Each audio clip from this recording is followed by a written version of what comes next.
Welcome back, Trailblazers. Before we dive into today's episode, I want to take a moment to talk about a tool that has completely transformed the way I plan and navigate my hikes, AllTrails Plus. As a Trailheads ambassador and the organizer of the Yakima Valley Trekkers, I'm out on the trails a lot. One of my favorite features of AllTrails Plus is the ability to edit and create my own maps. Conditions change, fallen trees, washed out sections, or even a last-minute reroute. And with AllTrails Plus, I can adjust my route on the fly and share it with others so everyone stays informed and safe. AllTrails Plus also gives you offline maps, wrong turn alerts, and 3D trail previews to help you stay on track and make the most of your adventure. And the best part, you can get 30% off an AllTrails Plus membership with my exclusive link in the episode show notes. So whether you're planning your next big trek or just looking for a new trail to explore, AllTrails Plus has you covered. Check it out and let's hit the trail.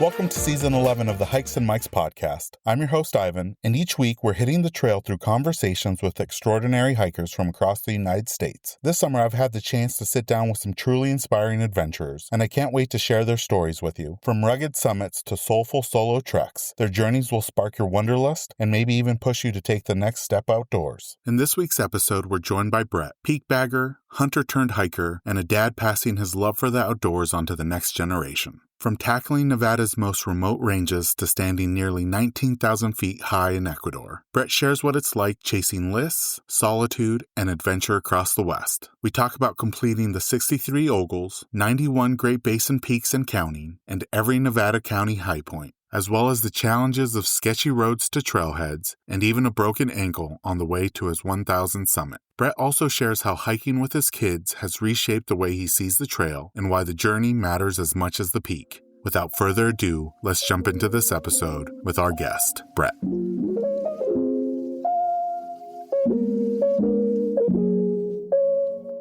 Welcome, everyone, to the latest episode of the Hikes and Mikes podcast. I have an amazing guest with me here today. He's going to be sharing a little bit about his outdoor experiences, including some peak bagging moments across both Nevada, California, and the West Coast. Brett, thank you so much for joining us on the podcast today. We always like to start off by having our guests share a little bit about themselves and how they got started hiking. Hey, Ivan, thanks for having me today. I've been looking forward to this. So my name is Brett Marciasini. I live in Lodi, California, Central Valley. We're like out here in wine country, which is not great for a peak bagger since we live in the flats. I have to drive an hour to find anything with vertical. And even then, that's probably private and probably have to drive another hour further. So it kind of blows. I'm 45 years old. I've been out in the outdoors since I was a little kid. My dad would take me out fishing probably since I was like 5. And I more or less got into peak bagging in 2018. And it was more of a result from trying to hunt and fish and go further into places and always being like out of shape going into hunting season in the fall. So I started climbing mountains throughout the year. So I wasn't just like going to the mountains 2 months of the year. And then over the last like 5 or 6 years, peak bagging has kind of taken over and it's kind of become my passion. Yeah, and you've had well over 1,000 summits, including 91 out of the 115 Great Basin peaks. And you might have to help me pronounce this, but you've completed all 63 of the ogles. Is that how you pronounce it? That's how you pronounce it. Mostly it's a Native American term for a bighorn sheep. Yeah, so that was a list that kind of got me started on peak bagging. There was a peak in the area that I've always wanted to climb. It was called a Round Top up on Carson Pass. It's a little south of Lake Tahoe. And I went up, climbed it. And as I got home, I started researching it more. And I came across this list called the Tahoe Ogle List. You know, it's like 63 peaks. I was like, this looks pretty cool. And I've always been kind of pigeonholed into hiking in like one area of the Sierras. That's kind of, we grew up going to Carson Pass and we know that area very well. And so I never really ventured, north or south of there. And with the Ogle List, it was like there was 63 peaks and they were like spread out all over the northern Sierras. So I was like, this might be fun to like venture out to different parts of the forest and see different spots that I've never been to. So I started pursuing that really quickly after that. And I think it took me 4 years to finish it, just kind of scatterbrained doing other stuff as well. Great little list put together by the Sierra Club. And I think it's been around since like the 60s or 70s. So yeah, I did all 63 and finished that 2 years ago. up in the Sweetwater Mountains, which is a range that's just east of the Sierras. And then with the Great Basin list, that's another one. It's kind of like a few of them cross over. I've always had a passion for hiking in Nevada. It's like when I was little, my dad would take me on hunting trips out to like Elko, Nevada in the Ruby Mountains. You just get out there and you see these big mountains, big valleys, and the whole basin and range topography. It was just kind of interesting. I had never really went back after that. And then as I started peak bagging, there were some on the Ogle list that crossed over to the Great Basin list. I was like, you know what, this might be fun to kind of explore, even though the drives are super long coming from like Northern California. But now that I'm further out, I have to drive like 5 or 6 hours just to get to a peak now out there, which is, killing the mileage on my truck and everything, but it's worth it. Yeah, the Great Basin list kind of spreads out into Oregon, Idaho, Utah, and California, as well as Nevada, kind of makes up a circle around the Great Basin. And so, yeah, I'm down to 24 more to go. So I'm hoping to get to 100 by the end of the year and then go for the final 15 next year. That's kind of the goal for it. I want to say it was maybe 2 years ago that I finally went up into the Great Basin area, and I ended up coming from Las Vegas, and even that was a bit of a drive from Vegas, but I was blown away by not just the mountains, but the valleys. It's a really unique place up there and in and around the Great Basin National Park, and I can only imagine some of the views that you must have gotten on some of those peaks. Is there any peak in particular that kind of stands out as far as it being a challenging experience or maybe even a really rewarding experience? Probably the biggest challenges, like with the Nevada peaks, they're not like super technical. You don't have a lot of crags or you don't need ropes or anything like that. The hardest part is getting to them. So many of them are so far out there, and then you got to have a burly truck or Jeep, to get within a range of them. So I've really beaten my truck up over the years getting to some of these places. That makes it kind of more of an adventure as well, because you get kind of the off-roading experience and you get the climbing experience. The Nevada roads are kind of known for just being total junk once you get off onto the old mining roads. And yeah, I've got into some sketchy spots out there a couple times where it's like, enough, I'm going to get this truck out of here. So I've kind of actually backed off some of the roads a bit. I'll just walk them a little further. More a little scared about getting stuck out there because there's no help whatsoever out in some of those places. But the views are like, it's rewarding because some of these peaks, maybe 1 or 2 people a year climb them. Like you'll get up in the register and you're like, wow, no one signed in for 2 years. It's just cool because it's like you're the only person that's out on this entire range, especially during the summer. During hunting season, you'll probably run into some people, but just to climb that mountain, no one else does it. And that's what's kind of drawn me to it. There's a couple times throughout the year where YouTube will feed me, I want to say it's called Matt's Off-Road Recovery, and a lot of his recovery efforts are in and around Nevada on some of those sketchy roads that, you think you have a Jeep that can make it, but those roads will teach you that maybe you need, a true off-road vehicle in order to reach some of those trailheads or even just the base of the mountain. It's pretty wild, the places and some of the roads that you have to take in order to reach some of those destinations. But, one thing I did notice, especially since we're talking about Nevada, is that another list that you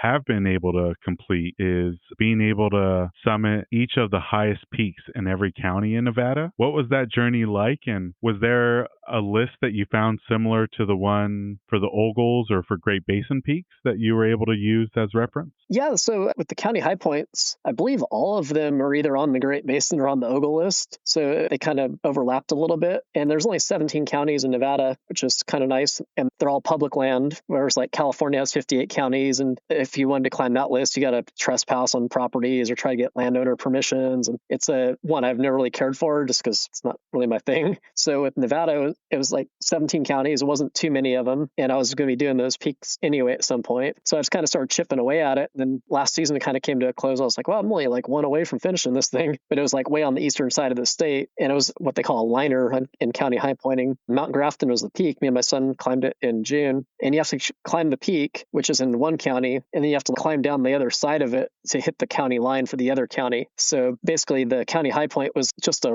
rock pile on the side of a mountain that you'd already climbed. So we had to drop 400 feet over the other side of it and then climb back up and over. There's a couple of them like that out there, but most of them are on the actual summits, which is pretty nice. It was a cool experience to finish that list. Yeah, I've never heard of that kind of high point. Is that something that's not rare, but like you don't really see it too often where it's not necessarily on the summit when it comes to county high points? Actually, it's fairly common, I think. I'm trying to think of some of the states around here that I've been chipping away. I know like Oregon has a couple, California's got a couple, and some of them are just like so ridiculous to go to, especially if you're not chasing the list and if you're not going to finish. It's like why would I walk across this 2 mile, one in California I'm thinking of, it's called Cobb Mountain, and I mean, it burnt up so bad like 5 years ago, and all the trees have fallen. So it's like a 2 mile walk across logs and deadfall and brush. And we got up to the main summit. Me and my son looked at it, and my friend that was with us, and we're like, nah, we're good. We're not going to finish the California County High Point list anyway. It's why we're going to walk out there. So yeah, we passed on that. But yeah, I know Colorado has some, and I'm sure Washington does as well, and Idaho too. But I think the majority of them do fall on the summits. You've mentioned that your son has been able to go out and reach some of these high points with you. And I did notice that you like to take your son on a lot of your hikes. And one great thing is you also started an annual fishing trip with your daughter. What's it been like sharing those experiences with your kids? That's so awesome. That's kind of how I started with my dad. We always fished and hunted. Like, he wasn't into hiking too much unless it was hiking to a lake to fish or something. So with my daughter, she hates hiking, just absolutely hates it. She can go maybe a mile or two, but she's complaining the whole time. And she can do it, but she just doesn't like it. So if we can find like a lake to hike to, she's usually pretty good. But with her, the last 2 years, we've done an ocean trip, taking a charter boat out of San Francisco and just, catching lingcod and rockfish. And she just really, really loved it. And this year she caught like a 9-pound lingcod, which was really awesome. Just, to see her bring that thing up onto the boat. And my son, he loves to fish too. But the one time I took him on the ocean, he got seasick. So he's not a fan of that. So that's kind of just become a thing for me and my daughter. And my son, he loves to hike. His first peak, he was probably 7 years old. And it was basically like my second peak. I just kind of started it too. And was like, oh, let's go for a hike. And it was up on Carson Pass, and where we'd been going our whole life. And it was just an easy one. And he did it. And we found the website, peakbagger.com. And next thing I know, he's like on his, little, what his device was at the time. It wasn't an iPhone, I forgot what he had. And he's constantly on there. Oh, look at this peak, Dad, look at this one. And so we started climbing a little bit. He couldn't do some of the harder ones. So there, I kind of got ahead of him on certain things, where nowadays he's 14 now and he can out hike me some days. Like, he's getting fast. So there's peaks that I got to go back and revisit to get him on them now. But he's got up over, I think, close to or over 500 peaks now. He's really close to it. I think he's around like in the 490s. So he's getting up there, and he just loves going out there. This last year, we did quite a bit together. During his 8th grade year, I ended up taking him out of school a few days here and there, and we just go out and hike and just have fun with it. And is he chasing a couple of the lists that you've been able to complete, or has he been able to complete a couple of lists on his own? He's working towards those as well. A lot of those I did when he was younger, so he's definitely behind me on some of those. Where I think with like the Ogles, he might be in the 20s, just because I started doing those when he was like 7, 8, 9 years old. Some of those are 20-mile hikes, and it's just too much to ask for an 8-year-old kid. Told him too, like, he's basically like 30 years ahead of me at starting out, so he's got plenty of time to catch up and bag some peaks if he wants to. If he wants to keep going after it. But he's funny, like, his friends will invite him places, like, can I go do this next weekend? Can we go to the water park? I'm like, oh, I was planning on going out to, Podunk, Nevada to climb this mountain. He's like, oh, okay, let's go there. Like, all right, let's do it. He's all ready to roll every time. Right on. And I imagine that you've been able to go back and do a couple of those peaks again with him so you can cross it off his list, right? I've chipped off a few. Haven't got a ton of them yet. Some are kind of far out there again. So when I'm doing certain ones in like an area, we've knocked off a couple. And just actually about 2 weeks ago, we did one up by Lake Tahoe that I'd done like 5 years ago. I took him and took like 4 of his friends from school too, and one of his teachers, and we all went up there and bagged this peaks. So it's kind of fun getting all the kids out there and his friends. That's awesome, man. And, talking about remote spots, the 2 places that caught my attention that you really seem to enjoy and you gravitate to are the Sheldon Wildlife Refuge, and I think it's pronounced the Goshu Peak area. What about those places has you kind of keep going back and finding these off the radar places? It's the remoteness with the Sheldon, like Northwest Nevada. I call it like the Wild West. Like, it feels like stepping back in time 100, 150 years. There's just nothing out there. It's a refuge now. There's some decent roads through that area, but you get out there, nobody there. It's just you and antelope, basically. And it's just a beautiful country. Like, during the spring, there's actually like lakes out there that form from the snowmelt. It's just beautiful. You don't see anybody. Like, you look at the summits, you go on like a website to look at the ascents, and like, one guy climbed it like 10 years ago or logged it, and or you get in the registers and you're like, wow, okay, I'm first one up here in 3 years. So it's kind of fun that way. It's just a beautiful area. There's like the Sheldon and the Hayes Canyon Range, which are up there on the Northwest Nevada. It's in the corner where Nevada, Oregon, and California meet. And then just just to the west of there in California, there's the Warner Mountains. It's a really beautiful range. It gets no visitation. We climbed the highest peak there last month. Me and my son, we got up to Eagle Peak, which is just about 9,900 feet. And it was like a good 20-mile hike on a great trail. And we stayed at a campground up there. We didn't see another person for 2 days. Even though the roads were great, the campground was pristine and the country was beautiful. The flowers were popping. And it's like, why does nobody come here? It's California. I think every mountain campground, is going to be busy on a weekend, and you get out there and you see nobody. But if you go down towards like Mammoth Lakes or June Lake or any of those places, you're trying to book a campsite 6 months in advance just to get something on a summer night. To answer your question too about the Goshutes, that was a range I'd always wanted to go to. And that's out just south of Wendover, Utah, Nevada, half the towns in each state. It's just north-south running a range. It gets up to like 9,600 feet. You get up in high country, there's bristlecone pines. It's like a real brushy range. I guess people do actually go there. It gets a lot of visitation from the Salt Lake folks. I mean, a lot, me like, a couple dozen maybe. But it was a cool like off-trail experience. Just we had to drive pretty far back in on dirt road, which had been just overgrown, and just trying to drive through it. It was like mountain mahogany was just covering the road and encroaching it. So it was like the whole drive is just scratching the truck up, which is loaded with scratches already at this point. So I was like, okay,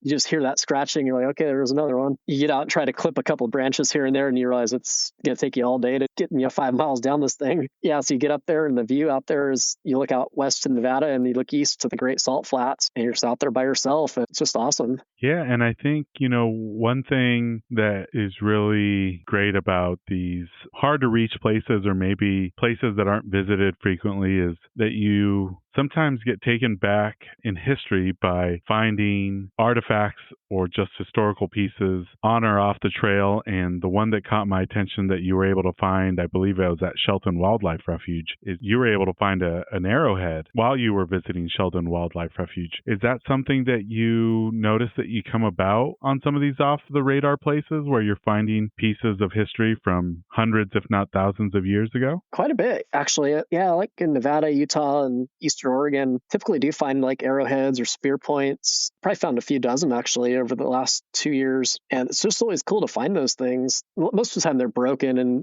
beaten up pretty bad. That one in the Sheldon was actually pretty good shape. It was still pretty sharp too. It's kind of cool. And we also find more modern, like from the mining days. You get out to places, there's ghost towns and old mining camps, or you find like a cabin out there in the middle of nowhere. Like there's some guy lived there, in the 1800s, and you're like, wow, someone lived up here at 9,000 feet. Like, and you think like there's nobody there now. Like, what was it like in 1875 or 1880 or whatever? It had to be just so isolated. You always end up finding like, cooled cans or bottles, different things like that. And sometimes you'll find cabins that haven't been, because people usually know where those are and they've been picked over the last 100 years, taking all the like cool stuff out of there. You'll actually find stuff that, like cool old bottles that go back to, like maybe 80 years ago, like different types of, beer cans or soda cans or bottles with like cool glass and shapes to them. So it's always kind of fun. I think for me, one of my favorite pieces of trash to ever come across was in Montana. I came across a can of Rainier Light. And for folks that might not know,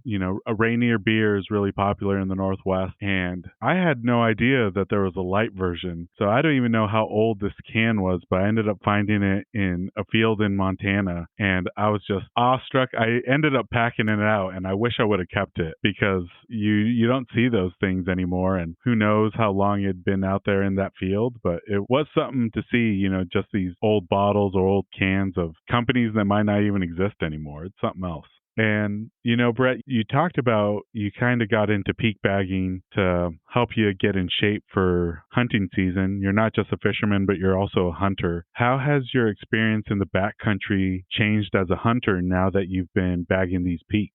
The main thing for me is just the physical shape I've gotten myself into. Like I'm able to get up and down the mountains a lot easier. I did a hunting trip in Canada back in, I think it was 2017. I went to British Columbia. We went pretty far up. Like we drove like 8 hours north of Washington. And then from there it was dirt road for another 250 miles. And it was a horseback, and we're out there for 12 days. But every day it was like you'd wake up and you'd have to go up in glass with a spotting scope or binoculars. And you'd wake up and climb a mountain every morning. And I thought I had gotten in good shape. I'd been doing CrossFit at the time and going to the gym, but I wasn't really hiking much. And there's like a difference between gym shape and mountain shape. And so every morning we get up and it was killing me. My guides, they were like, 15, 20 years younger than me, and they were flying up this thing, and I'm, lagging. When I got back from that trip, I was like, you know what? We actually climbed a peak on that trip too. It was just a remote mountain out there. When I went back home, I found it on the map, and I was like, wow, I was on that one. And like probably no one had been out here in decades, because it was a camp they hadn't hunted like in 15 years. So it's been a long time. Saw a grizzly bear up there, so that was kind of cool. That in the morning we started, we saw the northern lights, which is the only time in my life I've ever seen those. And so it was just an awesome experience. And that's kind of what drew me to peak bagging. That was in September. Started doing some like local like Bay Area peaks like around San Francisco that winter time, and just kind of expanded from there the following season. And then like as my dad was getting older, he was kept wanting to go hunting, and I hadn't really hunted in a while before that. And that's kind of what got me back into it, was just going out with him. So he wouldn't have to go out there by himself, because we were, kind of getting worried that, he's in his 70s now. We can't have him out there on the mountain by himself. I took it up just to be out there with him and help him out, and ended up really falling in love with the sport, getting my own meat and everything like that. So more hunting became more of an afterthought. Now I'm more to bagging peaks. And so with hunting, you have to apply for a lot of different tags through different states. And it takes like putting in for 10 years for certain states, and still haven't drawn a tag for them. So I've been kind of like in a tag drought the last few years and just doing peak bagging. So until I draw one of these tags, and then I can go out there, and especially like with Nevada, I've kind of learned all these different ranges. And so there's like a certain one I've been putting in for each year, because I kind of know that range now. And like, okay, I got this down. Now I just need to get the tag for it. And, you mentioned CrossFit, and I'm wondering, because I've heard great things about CrossFit, especially like for folks that have a winter season where they can't get up into the mountains, where doing CrossFit can kind of help them stay in shape for the spring and summer hiking season. How has CrossFit kind of played a role in your life? Do you think it helps you get mountain ready, or do you think doing these peak bagging helps you more on the CrossFit circuits? I think they kind of go hand in hand. It's kind of funny because some days I'll do CrossFit for 3 or 4 days, and I'll go on a hike that weekend, and my legs are blown from the gym and it hurts. And then I'll get back another time and I'm burnt out from a 20-mile hike, and then go into the gym and I feel terrible and weak. And I've kind of figured out a way to lighten the load in CrossFit, right? I'm not trying to push myself as hard as if you're going for a competition or anything like that. And it's more like a maintenance for me nowadays, where I keep moving, keep fit, building some muscle here and there. And then I'm ready for the mountains when I get out there on the weekends or the next couple of days afterwards. But it's worked out that way for me.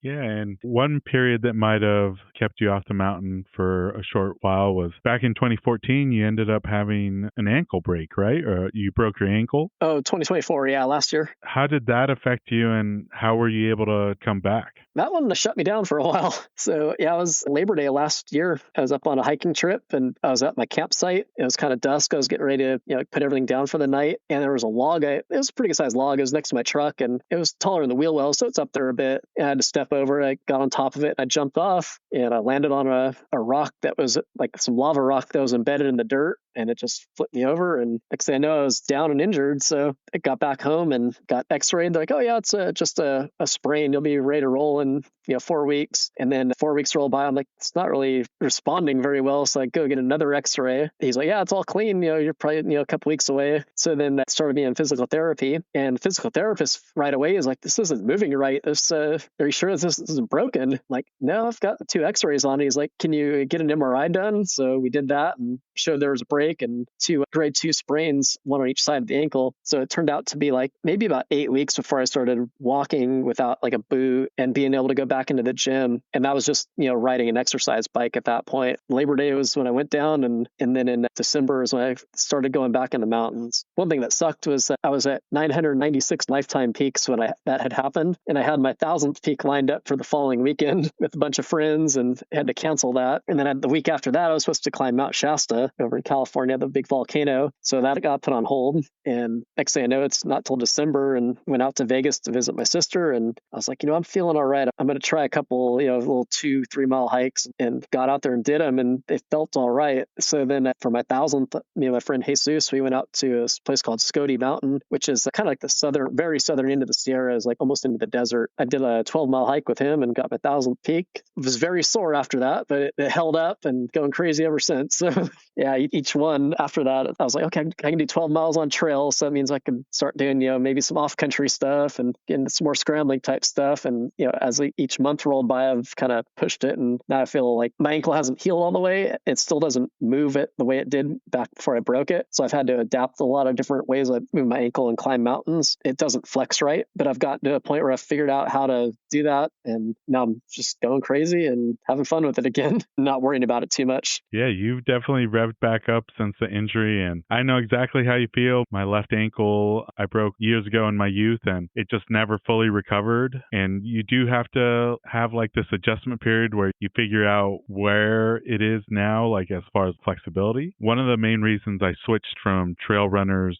to hiking boots is I was noticing, especially on long hikes, like if I'm pushing 8-10 miles, I tend to maybe roll the ankle a little bit more frequently than I would if I was wearing boots. And I don't know if that's from the injury, but I do notice that if I push myself to like 8-10 miles, I tend to not do like a severe roll, but just enough where it's like, okay, I felt that. You feel it, yeah. I've done that many times. It kind of scares you too. You're like, oh no. Yeah. Then it stops hurting. You're like, all right, thank God. Right? Yes. Oh, so you know exactly what I mean, because you're like, oh, is this bad? And then you walk on it a little bit, okay, and then you're like, okay, it's good, it's good. Yeah, like it didn't sprain. It's funny you say that too. Is everyone I've talked to, people have reached out to me like, don't push it too hard, or my ankle never recovered. And it's like the general consensus is once you hurt an ankle, it like never really comes back to 100% for some reason. Obviously I'm not a doctor or anything like that, or know anything about ankles that well, but it seems to be the way it goes. Yeah, I'm glad you're out there and you're bagging peaks again.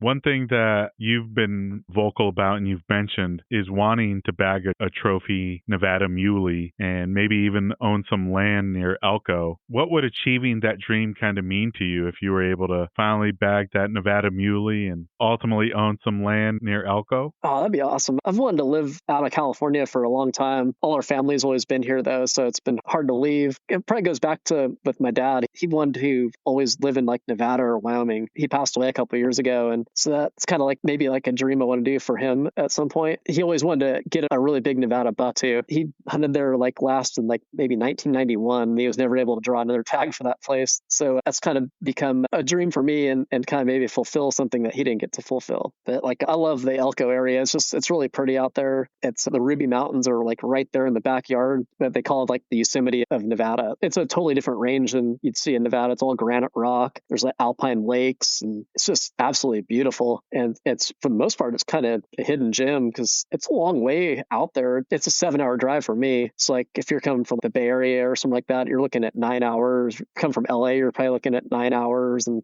Salt Lake's probably the closest major city, which is still probably about 5 hours. So it's more just like a locals playground, and it's just beautiful. It's just amazing country out there. Is Elko near the eastern border of Nevada, closer to Utah, or is it in the middle? It's probably more closer to Utah. It's along Highway 80, like northeast. So yeah, it's I'm thinking 2.5 hours to the Utah border off the top of my head, a little further out that way. And it's pretty far north too. It's only maybe an hour and a half to the Idaho border, 2 hours or so, like heading towards Twin Falls up that way. And then just using it as a hub too, there's so many other mountain ranges around it other than the Rubies that are within 2 hours. It's pretty awesome. You get out, like I said, you get out to Utah pretty quick too if you want to, go out to the Wasatch Range or somewhere like out there as well. Yeah, it'd be a good launching pad. Yeah, that's kind of funny too, but I've mapped it out. I live in Central Valley of California, but if I want to go to like the Eastern Sierras, like to Bishop, like Lone Pine or like where Mount Whitney is, those areas, the big 14ers, it's a 6 to 6.5 hour drive for me because you have to drive up and around the Sierras to get there. And it's like basically the same distance from Elko to there.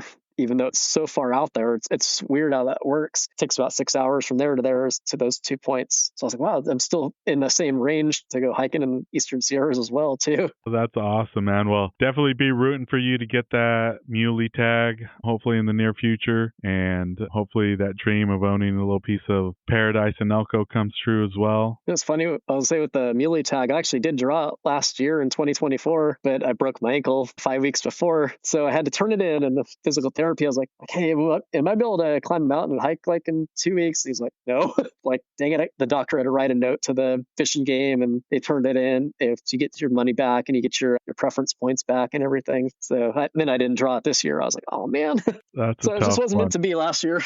not the right time. The right time will come here in the near future, I imagine. Definitely. Now, Brett, we've been talking a lot about your local neck of the woods, and you were able to share with me before we started recording that you came up to Washington and the Pacific Northwest. But we like to do a segment here on the podcast where we do a deep dive into our guest's Instagram, and we ask them about a specific post or reel. And the one that caught my eye was your trip down to Ecuador. You were able to climb a couple mountains that were nearly 19,000 feet in elevation, and the pictures that you were able to take were just incredible. What inspired that trip, and what was it like being up that high on some of these massive volcanoes? Oh, that trip was amazing. And it's funny, 'cause that was like exactly a year ago. Today we were there July 17th to July 31st last year. And so my goal is to get to a 20,000 foot peak. And there's some that aren't like, I don't want to do any that are like super technical, like really no desire to do anything like in the Himalayas or anything like that. And so 2 years ago, I climbed Mount Hood up in Oregon to kind of start my mountaineering journey. That was like my first mountaineering peak. And then Mount Adams in Washington. I think usually the next step is climbing something like Mount Rainier. And the following year in 2023, I skipped Rainier and went straight to Pico de Orizaba in Mexico, which is the high point of Mexico. It's like about 18,400 feet, I believe. So I met up with a group of friends and we went down there and climbed that one. And then so the following year, two of the guys I went with to Mexico was, hey, I was interested in going to Ecuador next year. And they're like, yeah, let's do it. So I'd been following this guide on Instagram for a while because I'd kind of eyeing that trip for a while. And so I reached out to him and we set up a 14-day program. He basically build your acclimatization throughout the whole trip. So like we started out, like you land in the city of Quito and you're at 9,800 feet elevation from the start. And that's where the people live. It's kind of crazy. And it's like the next day we did like a 13er. The second day we did a 15er. Third day we did one that's 16,800 feet. And these are just like trail hikes. After a rest day, we went to a peak called Cayambe. It's a large volcano. It's glaciated. And you need to do the full mountaineering stuff. And like the roads, like you can drive to like 15,500 feet there. And there's a hut there, like a hostel you stay in. And we started out that night, like at midnight, and we summited it 18,996 feet. So that was my new high point. We were going to try for two higher after that. And that mountain typically has like a 50% success rate. And when we were there, no one had summited like in 10 days because the weather, it lies right on the edge of the Amazon and then on the high country to the other side to like the high plains. So it gets like just nasty weather. And it's right on the equator actually as well. I guess it's the highest point in the world where the equator crosses. And so we got that summit. It was just a brutal climb. Like it was hard. We had good weather on the summit though, luckily, and we got it. So after like a rest day, we went to Cotopaxi, and Cotopaxi is an active volcano. It had been erupting the year before, and we had booked the trip. It was still erupting. It was still closed by the government. And then as the months were going by, it reopened. So we called our guide and he said, hey, can we add this to our itinerary? So we did that one, and we got up there at sunrise, big crater there. You smell sulfur coming out of it. The glaciers have kind of melted off of it because of the heat that it's been having over the last few years. And it's just 19,000 feet too. It's 19,300. And to watch the sunrise from up there is just unreal. And so then the final peak we were trying to get was Chimborazo, it's like 20,500 feet. That was the final 2 days of the trip. And we got the hostel there and like it's looking good. Like the weather was great. We start hiking like at 10 p.m. that night and we get up to what they call the high camp. And it's like about 17,400 feet. And the wind is it's absolutely ripping. And there's a bunch of other teams up there, like from all over the world there with their guides, and they're getting ready to go up the mountain too. And none of them were going. Like everyone was shut down. Like, yeah, it's too windy. It's like this type of wind up here. It blows rocks the size of like baseballs and you get hit with them. So it's like, it's really dangerous at that point. And it was funny because like at 15,000 feet, there was zero wind, and at 17,400, you couldn't even stand up basically. So we had to turn around and drive back to base camp in the middle of the night. And we ended up going 5 out of 6 in Ecuador, which was pretty good. Most people kind of, they get blown off one of these mountains here or there. So it's kind of hard to get all 3 of them, especially in like a certain window, unless you have extra days where you can hang out there and, ride out a weather window. It was an awesome experience. I'd never been to South America before, and it was cool to see another country. People were super awesome. The food was good, and it was neat. I enjoyed it. I want to go back and finish the job down there actually, and then check out some other countries down there as well. Yeah, man. Like, if listeners get a chance, definitely do yourself a favor and check out some of the pictures from that trip on Brett's Instagram, because they are just epic. And yeah, Ecuador, South America, I think, is next on my bucket list. And it's just choosing which country, to focus on, whether it's Ecuador, Peru, Chile. They all look amazing, right?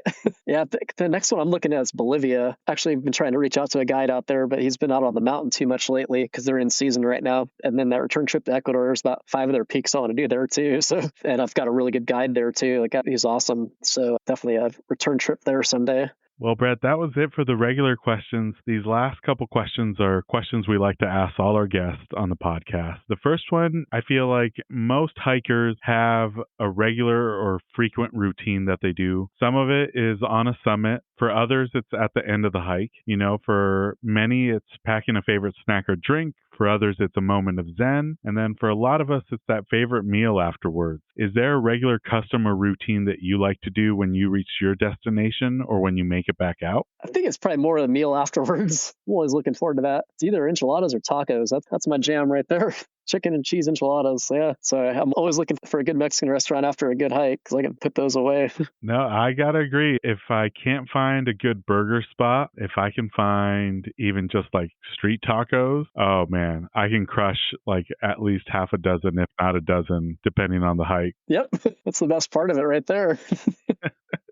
Now, this next one, Brett, is about your pack list. Do you have a luxury item that you tend to pack that falls outside of the essentials? I really don't. I know a lot of my friends, they won't pack as much water as me. They'll just kind of filter along the trail or drink along the way. I do pack more water, I think, than most people. I don't mind putting the extra pounds in the pack just to have it. So I'll call that a luxury, I guess, just to be able to know I have that in there. And I usually end up carrying an extra one for my son as well. A lot of times he'll end up just drinking too much of his own. I'm like, oh man, he's getting me out of water here soon. So I'll have that for him as well. Yeah, for some strange reason, I don't know what the disconnect is, but if I'm day hiking, I rather just carry the water that I'll need for the trail. But if I'm backpacking, it's no problem for me to just filter as needed. But I haven't been able to do that on my day hikes for some reason. I'm not sure why. The water does add up when it comes to weight, but for some strange reason, I rather just carry it and drink it as I go. That's how I'm too. And then half the time I won't even drink as much as I've brought. So it's like, wow, I brought 6 bottles, but I drink 3. So it's like, maybe I should just bring 3 next time. Then I'll bring 3 and I'll want more. So it's like, I'll just bring 6. Yeah, there's been times where I forgot that I left a couple extra bottles in my pack, and then I go to grab it to restock it right before I'm getting ready to go on a hike, and I'm like, oh, there's already 3 bottles in here. Like, I don't even need to grab any extra, but I still pack, 1 or 2 just in case. That's how I find my snacks like that from the previous hike. Like, oh, there's a smashed up candy bar down the bottom I forgot I had. It's all just mashed and everything. Now, Brett, you've been able to share a couple, trips that you'd like to do back in South America, but is there any travel or hiking goals that you have for the remainder of 2025? Oh, so this year, heavily lined up for the next, maybe a month and a half. I'm planning a backpacking trip this weekend to do some 13ers in the Sierras. I haven't backpacked in a long time, so it's kind of new for me. Probably doing about 30 miles on that one. And then towards the end of the month, I'm doing a Split Mountain, which is another 14er. And then on the 1-year anniversary of my broken ankle, I'm going to climb Mount Shasta. So got that lined up. I'm like, it's going to happen this year. And then in September, me and my son are going to Colorado for 4 days. Kind of anchored it around a concert at Red Rocks. We'll hike probably 4 days around that show. So do some Colorado 14ers, which we haven't got to do yet. Yeah, you're fully stocked up for the next couple weeks and months. I'm excited to see you summit Shasta because that will be very well deserved, especially, after breaking your ankle and having to cancel it that year. I think it's going to be the right time this year, and I'm excited to see pictures once you summit. Brett, the last section of the podcast that we like to do is the this or that questions. I'm going to give you 10 hiking related topics and you just choose which one you prefer out of the 2. And you're more than welcome to say both, neither. But the first one is, if you had to choose between these 2, would you rather do a narrow ledge or a creek crossing? I'd probably say the creek crossing.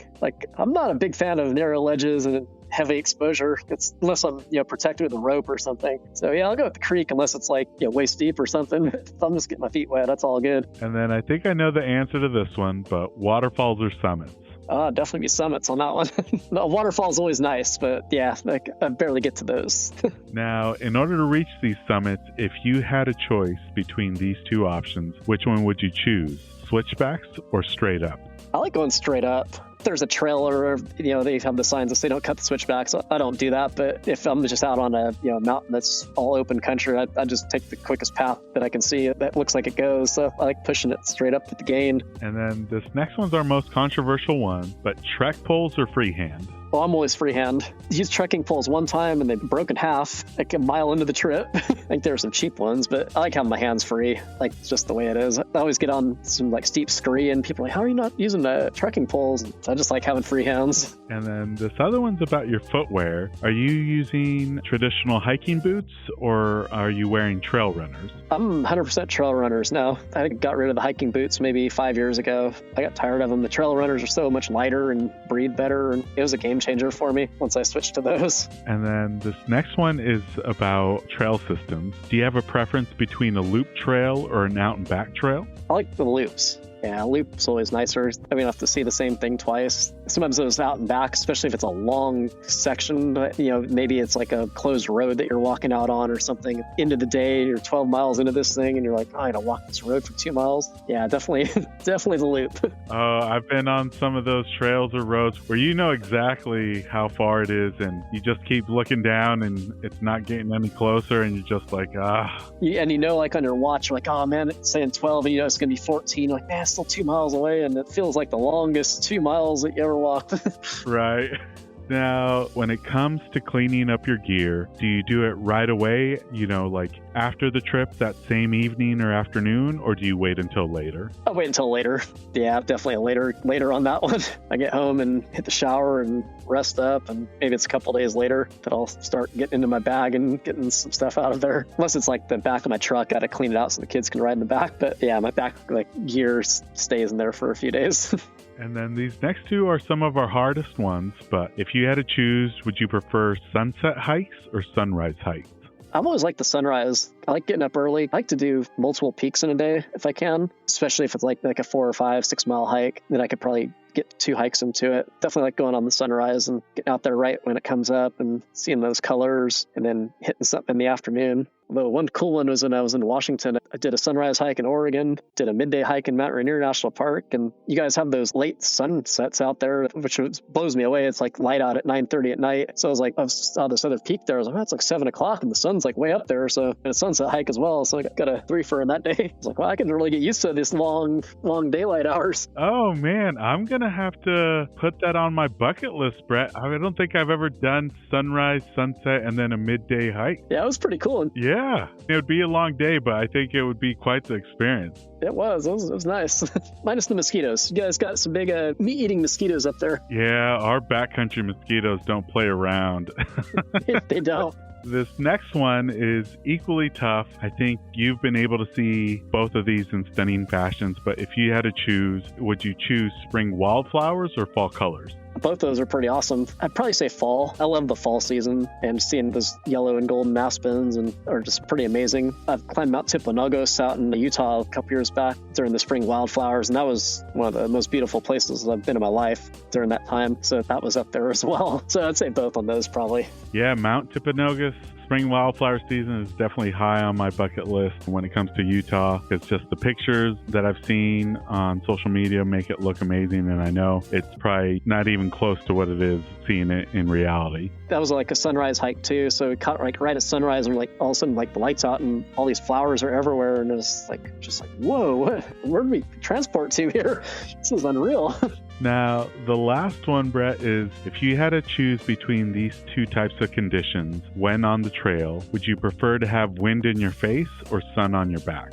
Oh, I don't really like either of those. I'd probably take the sun, though, on the back. Not a fan of the wind, especially after it blew us off at Chimborazo, so kind of got a bone to pick with the wind. Yeah, if it could take rocks the size of baseballs and fling them at you, I would choose the sun on my back, too. Yeah, I'll just put something over to get sunburned, and I'm good to go. Well, that was it, Brett, for the this or that questions. If folks want to follow your journey online, especially for the remainder of 2025, when you're crossing some of these big peaks off your list, where are some of the places they can find you both on social media and online? Just my Instagram is probably my best one, which is my handle's The Huntin' Daddy. I made that up back when I was really into hunting and had little kids, like they were tiny kids at the time. So that was the name I came up with somehow. And yeah, that's the best place to find me. And we'll be sure to put it on the episode show notes so people people can follow along. Brett, it has been amazing to be able to speak with you. You were one of the first Instagram folks that I started following when I started pivoting the podcast to doing these virtual ones. So it's been awesome to connect with you and have you on the podcast because I've seen your growth and the peak bagging over the last 2 years, and it's been awesome to see what you're doing, not just by yourself, but also bringing your family along on these adventures. That's been awesome to see. So keep doing what you're doing, brother, and I hope that you can bag some more peaks this second half of 2025, and appreciate you coming on the podcast. Oh, thanks for having me on here. It was a lot of fun, and always enjoyed seeing your account as well. Great talking to you finally. And that brings us to the end of this episode alongside Brett. We extend a heartfelt thanks to them for joining us on the podcast. Be sure to follow them on Instagram @thehuntingdaddy and by checking out the episode show notes. This episode of Hikes and Mics was produced by Jordan Smith. Follow her on Instagram @jordan.journeys. New episodes will be dropping every Monday with occasional bonus episodes on Fridays. To ensure you never miss out on these thrilling tales, remember to hit the like and subscribe button. Your support means the world to us. Don't forget to check out our vibrant community on Instagram @Hikes and Mics. We'll be sharing episode visuals, my own personal hiking content, and so much more. Let's stay connected and continue to inspire each other on this remarkable journey. As we bid farewell, remember to tread those happy trails, embrace the great outdoors, and keep the spirit of adventure alive. Until next time, my fellow explorers, happy hiking. This episode's music was created by Ketsa. Follow him on Instagram @KetsaMusic. This episode is brought to you by Ursa Minor Outfitters. Folks, I'm absolutely in love with my loon mug. It's handmade, it's an absolute piece of art. Whether it's at the office or at the house, people keep asking to check it out. If you're not a loon fan, they also have other beautiful mugs for wildlife fans of moose, bears, and eagles. They specialize in products highlighting the outdoors and local pride through quality design by local artists. They've even started expanding into items beyond mugs, like apparel, dog accessories, and soon candles and more. They also try to partner and highlight other small businesses, and in some cases, forego profits in lieu of charitable giving to help their community, such as the dog rescue. So check them out, ursaminooroutfitters.com, and enter promo code HikesMikes10 at checkout to receive 10% off your order. And for our four-legged hiking partners, they also have a portable silicone dog bowl and also a sweet over-the-collar dog bandana. Go check them out, ursaminooroutfitters.com, and don't forget to enter promo code HikesMikes10 at checkout to receive 10% off your order.